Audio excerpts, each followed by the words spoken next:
तो अपन ये क्वेश्चन कर रहे थे और वीडियो कट हो गया था। NAR की रिएक्टिविटी, NAR की रिएक्टिविटी जब भी आपको देखने मिले, आपको पहले कैसे पता लगा कि NAR की रिएक्टिविटी है? एल्डिहाइड और कीटोन हमेशा NAR रिएक्शन ही दिखाते हैं। आपको बता चुका मैं पहली बार, बहुत पहले बता चुका हूँ, जब ये सीरीज स्टार्ट हुई थी उस टाइम। एल्डिहाइड और कीटोन NAR रिएक्शन दिखाएंगे।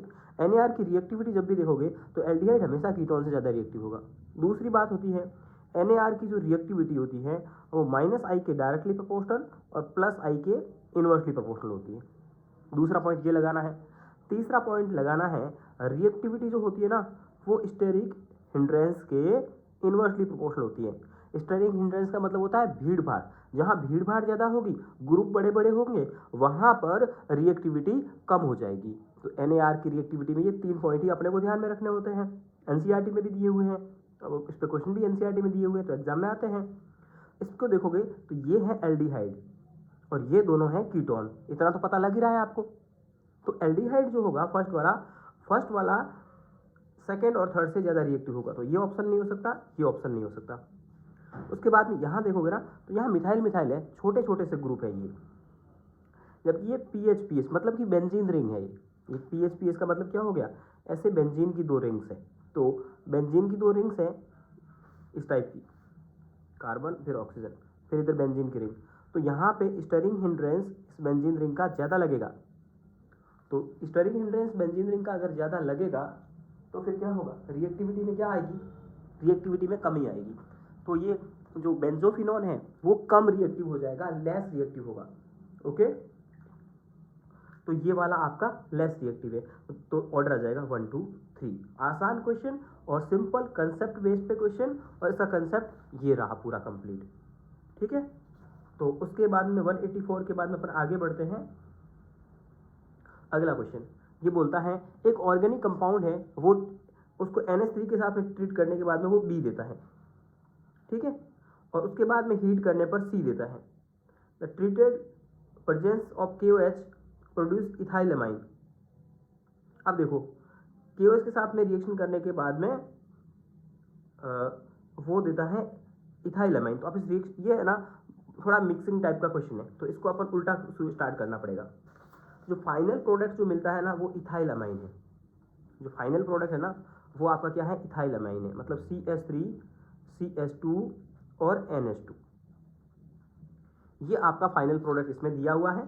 इसने ऐसे बोला है कि कोई प्रोडक्ट A मतलब X है, उससे Y बनता है, Y से कुछ Z बनता होगा, और Z फाइनली क्या देता है, इथाइलमाइन देता है। तो अपने को रिएक्शन में उल्टा चलना पड़ेगा। ये इसकी मतलब स्ट्रेटेजी होती है इस टाइप के क्वेश्चन की। और वो है ना इथाइलमाइन कैसे देता है, अगर यहाँ पर KOH और Br2 होता है तो। अब इस प्रोडक्ट को देखो और इस रिएजेंट को देखो तो आपको याद आएगी एक नेम रिएक्शन जो कि होती है हाफ मोन ब्रोमा एमाइड रिएक्शन। तो यहाँ पर एमाइड होगा तभी ये एमीन बनेगा, और एमाइड भी कितना, इसमें जितने कार्बन है ना उससे एक ज़्यादा कार्बन का। क्या बोला मैंने, इसको देखते ही अपने माइंड में आती है हाफ मोन ब्रोमा एमाइड रिएक्शन। ओके, अब वो यहाँ होना चाहिए amide, CH3 CH2 CONH2। Okay,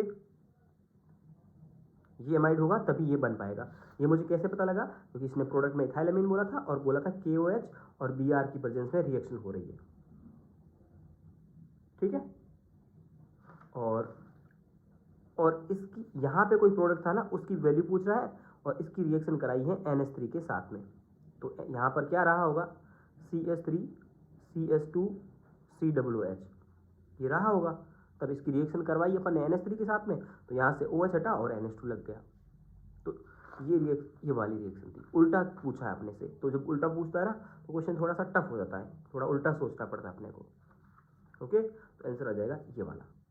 okay, इस टाइप के क्वेश्चन अगर फर्स्ट टाइम में समझ में नहीं आया तो एक बार लिख के ट्राई करना, परेशान होने की जरूरत नहीं है आपको। अगला क्वेश्चन है, ये क्वेश्चन आसान है। अब इसने बोला कि इस रिएक्शन के बाद में ये बन रहा है प्रोडक्ट, तो रिएजेंट कौन सा होगा। अब देखो इसने क्या किया है, इस कीटोन को एल्कोहल में बदल दिया। यही तो किया है, कीटोन को एल्कोहल में बदल दिया है। तो ये कौन सा, ये है आपका जंग होगी कल, पहले पढ़ चुके थे क्लीमेंसन रिडक्शन का। ये क्या करता है, ये एल्डिहाइड और कीटोन को एल्केन में बदल देता है, लेकिन एल्केन में तो नहीं बदला, एल्कोहल में बदला। ये नहीं हो सकता। और H2PT जो होते हैं ना, वो भी यहाँ पर एक मतलब माइल्ड रिड्यूसिंग एजेंट काम में आएगा, जो एक इसको मतलब कि कीटोन को मतलब स्ट्रॉन्ग चाहिए, माइल्ड नहीं सॉरी स्ट्रॉन्ग चाहिए, जो कि इसको रिड्यूस कर दे। लिक्विड अमोनिया का काम होता है ट्रिपल बॉन्ड को डबल बॉन्ड में कन्वर्ट करना। क्या काम होता है? ट्रिपल बॉन्ड को डबल बॉन्ड में कन्वर्ट करना। एल्कीन वाले चैप्टर में दिया है। तो यहाँ पर अपने को एक अच्छा सा रिड्यूसिंग एजेंट चाहिए, तो अपन NaBH4 को काम में लेंगे, जो कि इसको कीटोन को रिड्यूस करके अल्कोहल बना लेगा। अगला क्वेश्चन, अब ये क्वेश्चन है COOH ग्रुप को NH2 में कन्वर्ट किया गया है। तो अभी जो अपन क्वेश्चन किए थे ना, मैंने आपको बोला था कि आपको उल्टा करवाना है, उस टाइप का क्वेश्चन है। तो यहाँ पर आप क्या करोगे, आप बताइए सर, इसको इसमें कन्वर्ट करना है तो कौन कौन से रीजेंट काम में लेने पड़ेंगे? पहले SOCl2 काम में लेना ही पड़ेगा ऑप्शन के अकॉर्डिंग। तो इसकी रिएक्शन SOCl2 के साथ में कराओगे तो क्या होगा, ये जो COOH ग्रुप है ना, यहाँ से OH हटेगा और Cl लग जाएगा, यही होगा। क्या होगा? CO और OH हट था, यहाँ पे हट के Cl लग गया। ये ये रिंग में नहीं है, यहाँ SOCl2 में यही काम होता है। बहुत बार आ गया क्वेश्चन अपने सामने, लग गया। उसके बाद में अपने को इसमें ना क्या करना है, एमाइड में कन्वर्ट करना है इसको। तो NH3 के साथ में रिएक्शन करवाएंगे। क्यों? क्योंकि फाइनली अपने को ये लेके आना है। तो इसको कर दो NH3 के साथ में रिएक्शन। NH3 की रिएक्शन करोगे तो क्या होगा, Cl हटेगा और NH3 लग जाएगा। तो ये क्या बन गया, ये आपका बन जाएगा एमाइड। यही होता है, ये तो बार बार काम में आ रही रिएक्शन। उसके बाद में फिर अगला क्या करना है, उसके बाद में फिर इसको रिड्यूस करके अपने को एमीन बनाना है। ठीक है, तो अगर रिड्यूस करके एमीन बनाएंगे तो फिर तो ये बनेगा, मतलब S टाइप का बन जाएगा, CH2NH2। तो CH2NH2 तो नहीं है, अपने को डायरेक्ट NH2 चाहिए, तो NH3 नहीं हो सकता। और KCl लोगे तो एक कार्बन और बदल जाएगा, तो वो भी पॉसिबल नहीं है। तो N3- के साथ रिएक्शन कराओगे इसका। अगला है टोलेंट टेस्ट इन एल्डिहाइड। अब टोलेंट, मैंने आपको क्या पढ़ा था कि टोलेंट टेस्ट जो होता है ना, वो एक NCERT में अपन पढ़ते हैं कि टोलेंट टेस्ट जो होता है वो क्या करता है, ऑक्सीडाइजिंग एजेंट होता है। टोलेंट टेस्ट हो गया, फेलिंग टेस्ट हो गया, आयोडोफॉर्म टेस्ट हो गया, ये सारे। तो ये इनका काम क्या होता है, एल्डिहाइड या फिर कीटोन जो होते हैं उसको ये एसिड में कन्वर्ट कर लेते हैं, RCOO नेगेटिव में। तो ये ऑक्सीडाइज कर लेंगे इनको। ओके, ठीक है, आगे बढ़ते हैं। अगला आपने को दिया है, ये फॉर्मूले दिए हैं, बोला है कि आयोडोफॉर्म कौन सा देगा। अब आयोडोफॉर्म के बारे में मैंने आपको क्या बोला था, किसी के पास में भी अगर CH3COH या फिर CH3C+O ये वाली यूनिट किसी के पास में है तो वो कन्फर्म है कि आयोडोफॉर्म टेस्ट देगा। हालांकि बहुत भी कुछ भयंकर चीज़ें भी पढ़ाते हैं कोचिंग में, बट NCERT के अकॉर्डिंग यही है और अपने एग्जाम में यही आता है। अगर किसी के पास भी ऐसी यूनिट है तो वो आयोडोफॉर्म टेस्ट देगा। ये बात आप NCERT में लिख लो ले जाकर। ओके, तो ऐसी यूनिट किसके पास में, इसके पास है, ये देगा। इसके पास है ये कैसे है, CH3C+O CH3 जो यूनिट चाहिए वो तो है ना, इसके पास है। इसके पास भी वो यूनिट है, बिल्कुल है, बट इसके पास में नहीं है, तो D नहीं देगा। तो कौन देगा, A B C तीनों देंगे।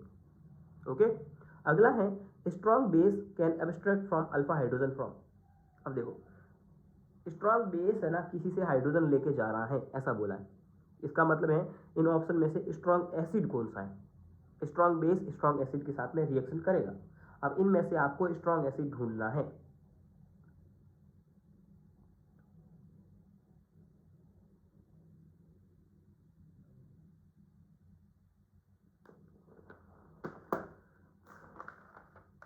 अगला क्वेश्चन, और ये जो क्वेश्चन है आपका 191, ये है ना न्यूक्लियोफिलिक सब्स्टिट्यूशन रिएक्शन NSR, और ये क्वेश्चन 4 से 5 बार एग्जाम में आ चुका है, नीट JEE और एम्स वगैरह में। इसको फिक्स है ना आपको याद रखना पड़ेगा। सबसे ज़्यादा जो रिएक्टिविटी हो रहा है, कभी इसको क्या करेगा, ऐसे लिख के देगा, और कभी इस क्वेश्चन को क्या करेगा, वो वर्ड में लिख करके दे देगा, मतलब इसकी स्ट्रक्चर बना के दे देगा आपको। ठीक है, अभी स्ट्रक्चर में भी क्वेश्चन आएगा, सब मैं बताऊंगा आपको। तो सबसे ज़्यादा जो रिएक्टिव होता है वो होता है एसिल क्लोराइड NSR में। ये ऑर्डर फिक्स है, याद कर लो, काम आएगा आपके 3-4 क्वेश्चन आपकी बुक में मॉड्यूल के और सारे मिलके बन जाएंगे आपके। तो 191 का सबसे ज़्यादा रिएक्टिव कौन होगा? रिएक्टिव होगा सबसे ज़्यादा एसिल क्लोराइड, फिर एसिड एनहाइड्राइड, एस्टर और एमाइड सबसे कम। ये सेकंड ऑप्शन होगा और इसको 2 बार लिखिए और याद कीजिए। अच्छा क्वेश्चन है, ये आया हुआ है, आप देखोगे ना बहुत बार। अगला है एसीटोफिनॉन। एसीटोफिनॉन का स्ट्रक्चर बनाइए पहले आप। एसिड का मतलब क्या होता है? 2 कार्बन, और फिनॉन मतलब बेंजीन रिंग। तो COCH3 ये तो हो गया एसिड बात, और ये हो गया फिनॉल। तो ये हो गई एसीटोफिनॉन की स्ट्रक्चर। और एसीटोफिनॉन नाम ले और स्ट्रक्चर आपको बनानी आनी चाहिए, क्योंकि एसीटोफिनॉन की स्ट्रक्चर NCERT में दी हुई है। एसीटोफिनॉन, बेंजोफिनॉन, एसीटोन, ये सब कॉमन नेम है। उसकी रिएक्शन करानी है बेस के साथ में। बेस मतलब NaOH ले लो या KOH ले लो, कुछ भी, ठीक है। अब इसके पास में आपको बताएं, ये वाला क्वेश्चन 2020 में आया है, NCERT का ये क्वेश्चन। अब देखो, एल्डिहाइड या कीटोन हो और बेस दिया हो तो आपके पास में 2 ही रिएक्शन होती है, या तो अल्डोल कंडेंसेशन और या फिर होती है कैनिजारो। अब यहाँ इसके पास में अल्फा हाइड्रोजन है, ये जो कार्बन है अल्फा कार्बन होता है, इस कार्बन के पास वाले कार्बन को अल्फा और हाइड्रोजन को अल्फा हाइड्रोजन, तो यहाँ अल्फा हाइड्रोजन है तो अल्डोल कंडेंसेशन होगा, ठीक है। अल्डोल कंडेंसेशन में क्या होता है? 2 यूनिट जुड़ जाती है, तो आपस में 2 यूनिट जोड़नी है। 2 यूनिट जोड़ोगे आप लोग, जोड़ दोगे। जोड़ने के बाद में उसमें बीच में आ जाता है डबल बॉन्ड। ऐसा ही होता है भाई। यहाँ मुझे मान लो कि अल्डोल कंडेंसेशन का प्रोडक्ट नहीं भी बनाना है, तो भी मैं क्या याद रखूंगा कि अल्डोल कंडेंसेशन में 2 यूनिट को जोड़ेंगे और उसमें से और उन दोनों को बीच में उनको डबल बॉन्ड से जोड़ देंगे। तो डबल बॉन्ड से तो यही जुड़ी हुई है बस। इतने आसानी से भी आप क्वेश्चन लगा सकते हो, अगर मैं चाहूँ तो इसका प्रोडक्ट बना सकता हूँ, बट जरूरी भी नहीं है इतना बनाना। अगला क्वेश्चन क्या बोलता है? विच of the following compound undergoes self aldol condensation, ठीक है। अब अल्डोल कंडेंसेशन में कौन जाएगा? जिसके पास में अल्फा हाइड्रोजन होंगे। अब देखो, इसी के पास में अल्फा हाइड्रोजन है और किसी के पास अल्फा हाइड्रोजन है ही नहीं। चेक करके देख लो, आप चेक करके देख लो, इसी के पास में अल्फा हाइड्रोजन है और किसी के पास अल्फा हाइड्रोजन ही नहीं है। तो अल्डोल कंडेंसेशन की कंडीशन क्या होती है? अल्फा हाइड्रोजन होने चाहिए। Which of the following compound will go gives positive test with Tollens reagent. अब टोलेंट टेस्ट कौन देता है?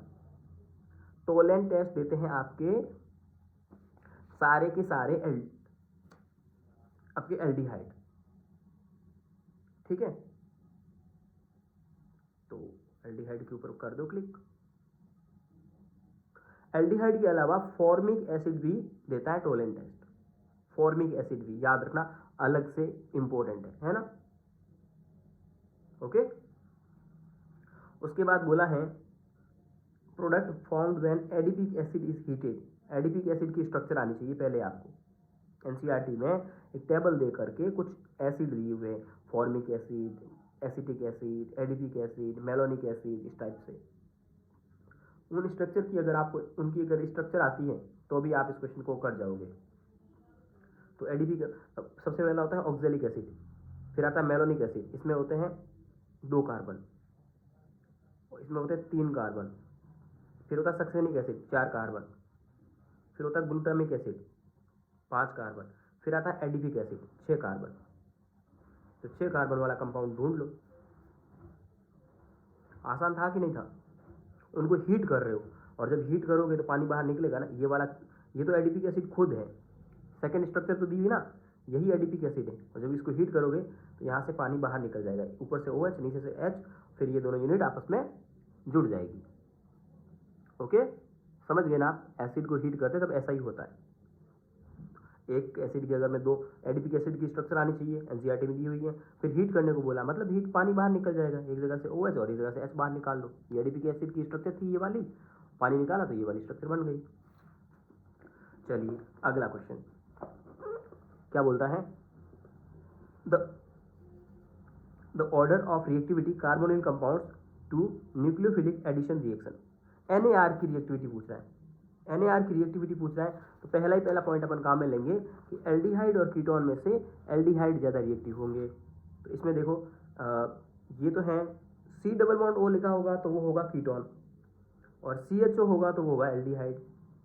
तो एल्डिहाइड को आगे रखो, ठीक है। तो एल्डिहाइड को आप आगे रखो,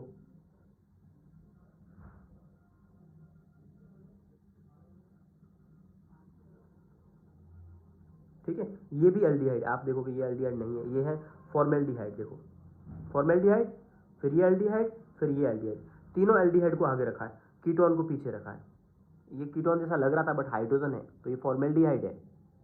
तो पहले यही यही तो पॉइंट है, एल्डिहाइड को आगे रखो। इन तीनों एल्डिहाइड को आगे रखा तो यही आंसर आ गया आपके पास में। फॉर्मेल्डिहाइड था और ये कुछ दूसरे एल्डिहाइड थे, ठीक है।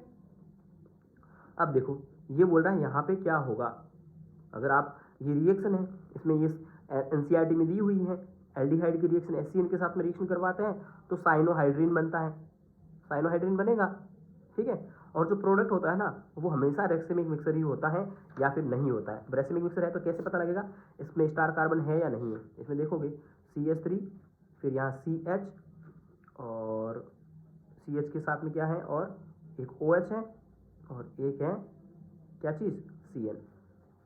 इस कार्बन की अगर आप वैलेंसी देखोगे तो चारों वैलेंसी अलग अलग है चारों वैलेंसी अलग अलग। जब चारों वैलेंसी अलग अलग होगी तो वो होगा स्टार कार्बन। स्टार कार्बन मतलब ऑप्टिकली एक्टिव होगा, ऑप्टिकली एक्टिव होगा तो आपको पता है क्या बनता है, रेसिमाइक मिक्सर बनता है। आसान है, ऐसा क्वेश्चन जब भी आए हमेशा रेसिमिक मिक्सर लगा लिया करो, बस स्टार कार्बन देख लिया करो, ठीक है। अगला question, the oxidation of toluene with CrO3, ठीक है।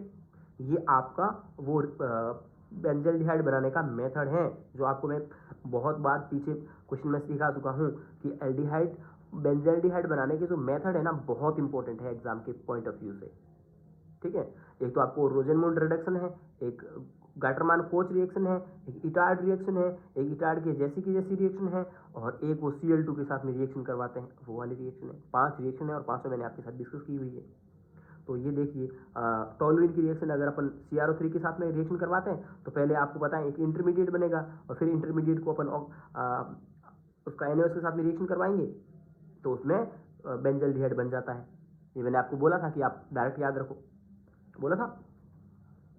उसके बाद में बोला है कि when aniline is react with oil of bitter almond, एक तो है एनिलीन और एक है आपका एल्डिहाइड। एनिलीन क्या है, देखो एनिलीन क्या है आपका, ये वाला क्वेश्चन 2016 में आया है। अब ये कुछ बुक तो बहुत पुरानी है बट क्वेश्चन आ रहे हैं इसमें से। देखो आपने एक टेबल दे रखी होगी एल्डिहाइड और कीटोन, वो देखी होगी। जब है ना एल्डिहाइड या कीटोन की, मैं ये एल्डिहाइड ही लिख देता हूँ कोई बात नहीं, एल्डिहाइड या कीटोन की रिएक्शन प्राइम एमीन के साथ में करवाते हैं, एमीन कोई भी एलिफेटिक या एरोमेटिक कोई सी भी हो, तो जो प्रोडक्ट बनता है उसको बोलते हैं सिफ बेस। क्या बोलते हैं, सिफ बेस बोलते हैं उसको। टेबल में जाकर के देख लो, ओके। अब ये बोलते हैं तो बोलते हैं, इसका कोई कुछ नहीं कर सकता, ओके। अगला question, which of the following compound gives benzoic acid on hydrolysis, benzoic acid कौन देगा आपको। ये वाला क्वेश्चन भी मैंने आपके साथ में डिस्कस किया था कि अगर है ना CH2 और Cl, एक Cl है और उसका आपको हाइड्रोलाइसिस करोगे, जब मैंने आपको बताई थी चीज़ें बेंजल्डिहाइड बनाने के मेथड बताए थे, तब एक Cl होगा और उसका हाइड्रोलाइसिस करोगे तो बनेगा बेंजाइल अल्कोहल बनेगा। और अगर यहाँ पे 2 Cl होंगे, इस टाइप का बताया था मैंने आपको, और उसका हाइड्रोलाइसिस करोगे तो बनेगा बेंजल्डिहाइड। लेकिन अगर इसके पास में 3 Cl है और उसका हाइड्रोलाइसिस करोगे तो बनेगा बेंजोइक एसिड। ये आपको लिख करके बताया था, याद करो पहले ही वीडियो में 2022 के क्वेश्चन में। तीनों को एक साथ देखो, आप दिख रही है तीनों रिएक्शन, दिखाई थी ऐसे, ओके। अब यहीं पे देख रहे हैं बेंजोइक एसिड चाहिए तो क्या चाहिए आपको, बेंजोइल क्लोराइड, ओके। अगला है अल्डोल कंडेंसेशन कौन शो नहीं करेगा। अल्डोल कंडेंसेशन के लिए आपको पता है क्या चाहिए, अल्फा हाइड्रोजन। कौन से में अल्फा हाइड्रोजन नहीं है तो वो देख लो, इसमें कोई अल्फा हाइड्रोजन नहीं है तो ये अल्डोल कंडेंसेशन नहीं दिखाएगा। बहुत आसान सा क्वेश्चन है। अगला है the oxidation of toluene to benzaldehyde. देखो ये नेम रिएक्शन है, आपको बेंजल्डिहाइड बनाने के मेथड में आपको बहुत पढ़ा चुका हूँ। आपको पता है, एक आप ले लो सिंपल सी टोलुइन, ये एनसीईआरटी में रिएक्शन दी हुई है। टोलुइन ले लो और साथ में ले लो Cr2O2Cl2, Cr2O2 Cl2, और एक रिएक्शन इसमें इंटरमीडिएट बनेगा। इस इंटरमीडिएट का मैंने आपको नाम भी याद कराया था, छोक्रो HCl2 करके करवाया था याद।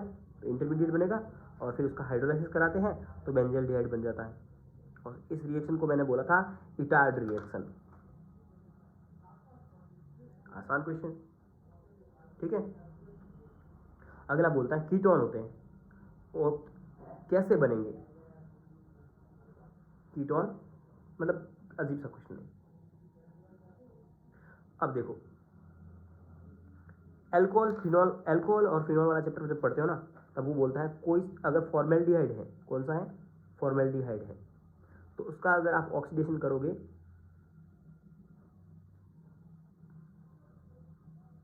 रिडक्शन करते हैं तो प्राइमरी अल्कोहल बनता, नहीं उल्टा बोल रहा हूँ शायद, कीटोन चाहिए तो सेकेंडरी अल्कोहल। हाँ, अगर फॉर्मेल्डिहाइड का रिडक्शन, हाँ अगर एल्डिहाइड का रिडक्शन करोगे ना तो बनता है अल्कोहल, प्राइमरी अल्कोहल। और कीटोन का अगर अपन रिडक्शन करते हैं, एनसीईआरटी में दिया हुआ है, ठीक है, तो बनता है सेकेंड डिग्री अल्कोहल। और बस यही तो बनाना अपने को।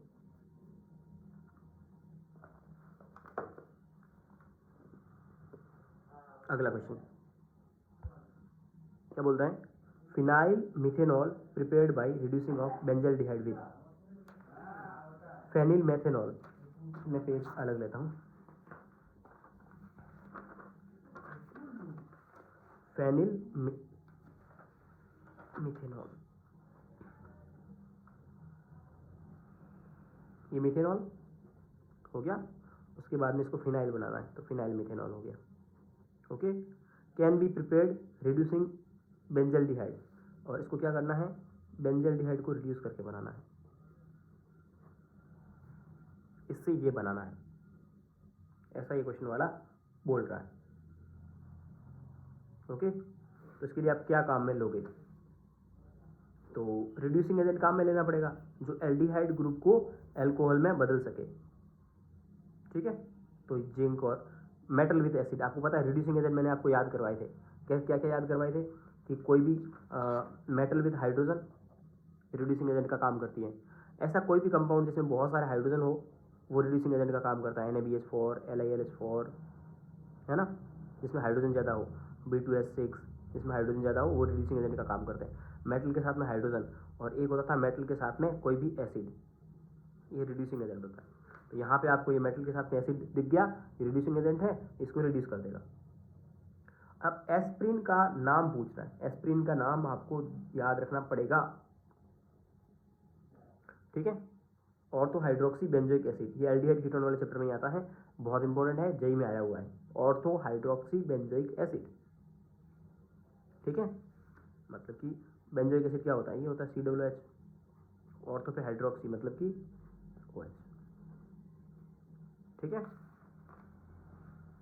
इससे बनती है, एस्पिरिन का नाम नहीं है, इससे बनेगी, और इससे जो बनती है उसका नाम भी आपको मतलब आपको एनसीईआरटी में दिया हुआ है, एस्ट्रिफिकेशन में बोलता है कौन सा अंडरगोज क्लेंजन सेल्फ कंडेंसेशन। तो ये वाला क्लेंजन सेल्फ कंडेंसेशन अब अपने सिलेबस में नहीं रहा है,